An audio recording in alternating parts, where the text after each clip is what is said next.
السلام علیکم ورحمۃ اللہ وبرکاتہ۔ ناظرین و حضرات، میں آپ کے ساتھ آپ کا میزبان عبدالواجد اور آپ دیکھ رہے ہیں تسنیم ٹی وی۔ ناظرین، آج کی ہماری خاص پیشکش اسلام کیا کہتا ہے میں آپ کا استقبال کرتا ہوں۔ وَلَنَبْلُوَنَّكُمْ بِشَيْءٍ مِّنَ الْخَوْفِ وَالْجُوعِ وَنَقْصٍ مِّنَ الْأَمْوَالِ وَالْأَنفُسِ وَالثَّمَرَاتِ وَبَشِّرِ الصَّابِرِينَ، اور ہم کسی نہ کسی طرح تمہاری آزمائش ضرور کریں گے، دشمن کے ڈر سے، بھوک پیاس سے، مال اور جان اور پھولوں کی کمی سے، اور ان صبر کرنے والوں کو خوشخبری سنا دیجیے۔ مصیبت چاہے برے اعمال کے نتیجے میں ہو یا بطور آزمائش ہو، انسان اس حال میں صبر کرتا ہے اور اللہ کی طرف رجوع کر کے اس سے نجات کا سوال کرتا ہے تو اس کے لیے خیر ہی خیر ہے، کیونکہ مومن کو لاحق ہونے والی کسی بھی پریشانی پر صبر کرنے کا بدلہ گناہوں کی مغفرت، درجات کی بلندی اور بلا حساب اجر، حتیٰ کہ صبر کا سب سے بڑا بدلہ جنت کا حصول ہے۔ جب مومن تکلیف پر صبر کے فوائد کو سامنے رکھے گا تو تکلیف پر صبر بھی ہو جائے گا اور تکلیف ہیچ نظر آئے گی، یعنی بالکل معمولی سی نظر آئے گی۔ اب چلتے ہیں اصل موضوع کی طرف اور جانتے ہیں کہ مصیبت سے نجات کا راستہ کیا ہے۔ مصیبت میں ایک مومن کا کردار کیا ہونا چاہیے، اور اس سلسلے میں قرآن اور سنت پر مبنی سچے واقعات پر ہماری کیا رہنمائی کرتے ہیں۔ جب کسی مومن کو کسی بھی قسم کا رنج اور غم لاحق ہو، وہ اسی وقت اپنی زبان سے کہے انا للہ و انا الیہ راجعون، اور نیک اعمال کا واسطہ دے کر دعا کے ذریعے اللہ تعالیٰ سے مدد طلب کرے، جیسا کہ ہم سورہ فاتحہ میں اقرار کرتے ہیں، ہم تیری ہی عبادت کرتے ہیں اور تجھ ہی سے مدد طلب کرتے ہیں۔ یاد رہے، مصیبت کے وقت اللہ ہی کو پکارے، اسی طرح پکارنے میں نجات ہے۔ چنانچہ اس بارے میں ایک سچا واقعہ پیش کرتا ہوں جس میں ہم سب کے لیے بڑی عبرت ہے۔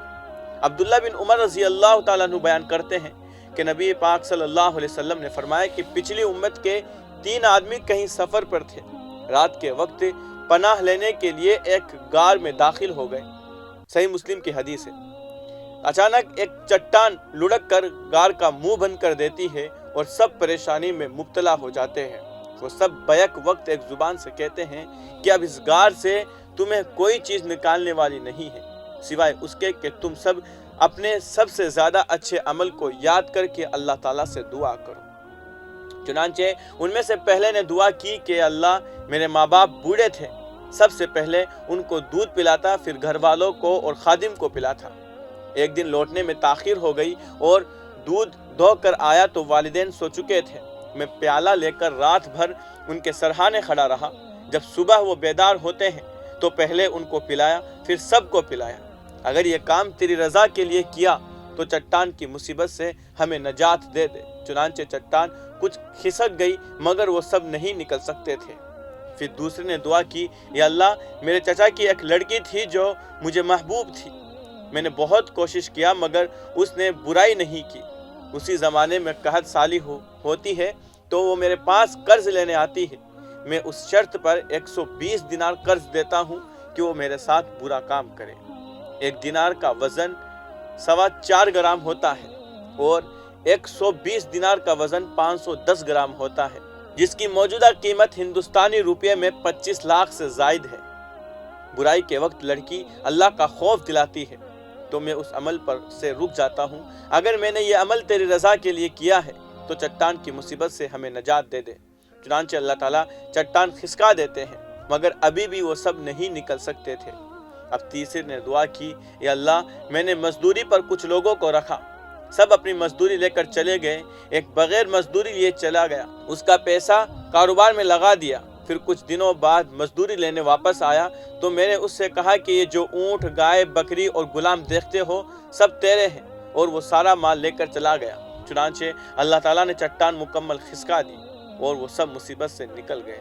اس واقعے سے معلوم ہو گیا کہ مصیبت میں صرف اللہ کی طرف رجوع کرنا ہے، اسی سے نجات کے لیے مدد مانگنا ہے، وہی نجات دینے والا ہے جس طرح ان 3 لوگوں کو نجات دیا۔